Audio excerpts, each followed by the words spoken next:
जाओ दोस्तों, स्वागत है आपका जी मास्टर जी में। और आज की कक्षा में हम जो कक्षा 7 और 8 के लिए समान रूप से महत्वपूर्ण है धनात्मक परिमेय संख्याओं के बारे में देखते हैं। धनात्मक परिमेय संख्याएं जैसा कि नाम से पता है कि वे धन होंगी, परिमेय होंगी।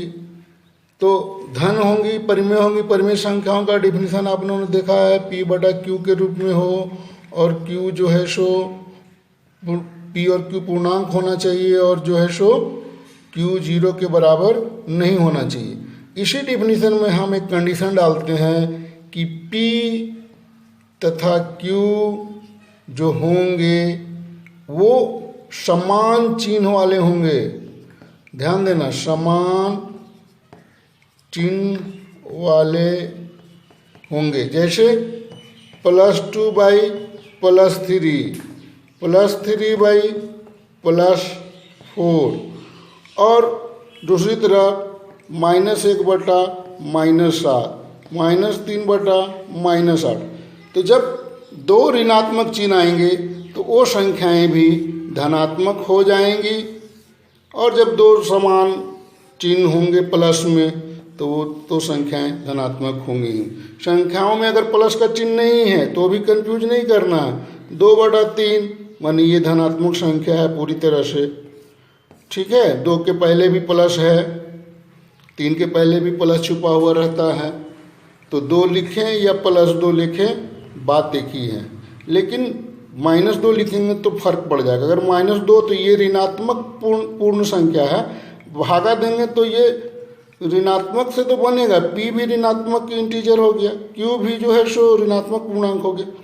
तो -2/3, लेकिन इसका संपूर्ण जो मान होगा सो धनात्मक हो जाएगा।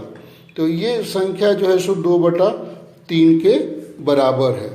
तो ये जो है सो धनात्मक परिमेय संख्या है। धनात्मक परिमेय संख्याओं की एक विशेषता ये है दोस्तों कि संख्या रेखा पर ये हमेशा 0 की दाहिनी ओर होंगी।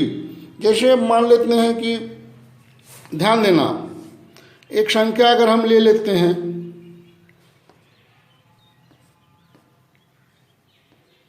एक संख्या अगर हम ले लें प्लस ये 1/3, 2/3, 3/3, +1/3, +2/3, +3/3, ये बात एक ही है, प्लस ले नहीं ले।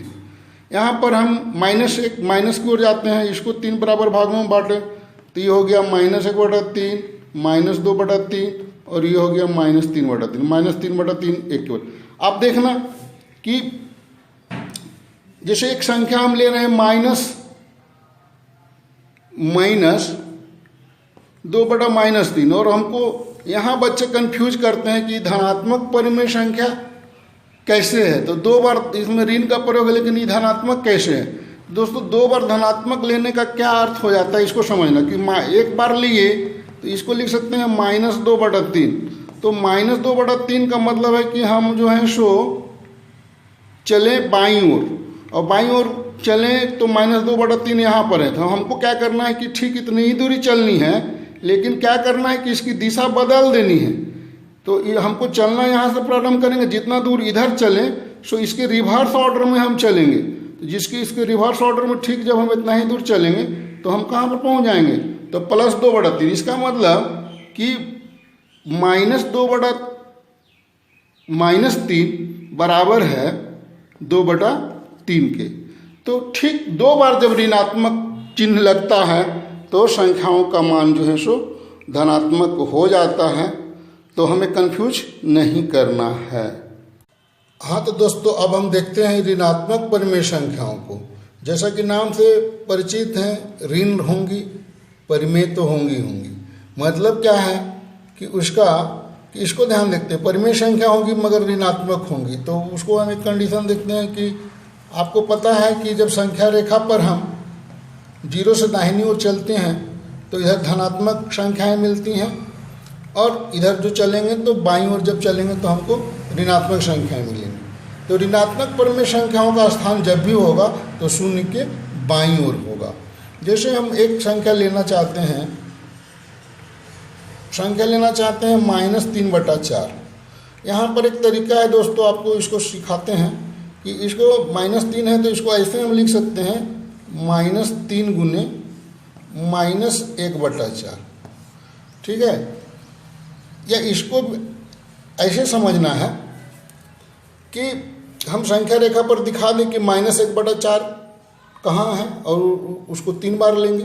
तो जैसे यहाँ पर पोजीशन है 1 का, इधर +1 का है और यहाँ -1 का है, तो इसको अगर हम 4 बराबर भागों में बांट देंगे दोस्तों, तो ये भाग तो हमारा याद करो 1/2 हो गया, एक तरीका है। दूसरा तरीका, अगर इसको 4 बराबर भागों में बांटेंगे तो ये ठीक 4 बराबर भागों में बढ़ गया। तो एक पार्ट हो गया आपका तुम्हारा -1/4, ये हो गया -2/4, ये हो गया -3/4 और ये हो गया हमारा -4/4। तो -4/4 जो है सो एग्जैक्ट -1 के बराबर होगा। यहाँ ध्यान देना, जब 2 बराबर भागों में बांटे थे तो ये जो है सो -1/2 के बराबर था। हमको ये देखना है कि -3/4 कहाँ होगा। तो -1/4 इतनी दूरी है और इतनी ही दूरी को हमको 1/4 तो इतनी दूरी है, इधर बांटेंगे तो इतनी दूरी है, उसके ऋणात्मक मैंने डायरेक्शन बदल के चलेंगे तो -1/4 यहाँ पहुँचेंगे। तो ठीक ऐसा 3 बार चलना है, डायरेक्शन नहीं बदलेगा तो हम यहाँ पहुँच जाएंगे।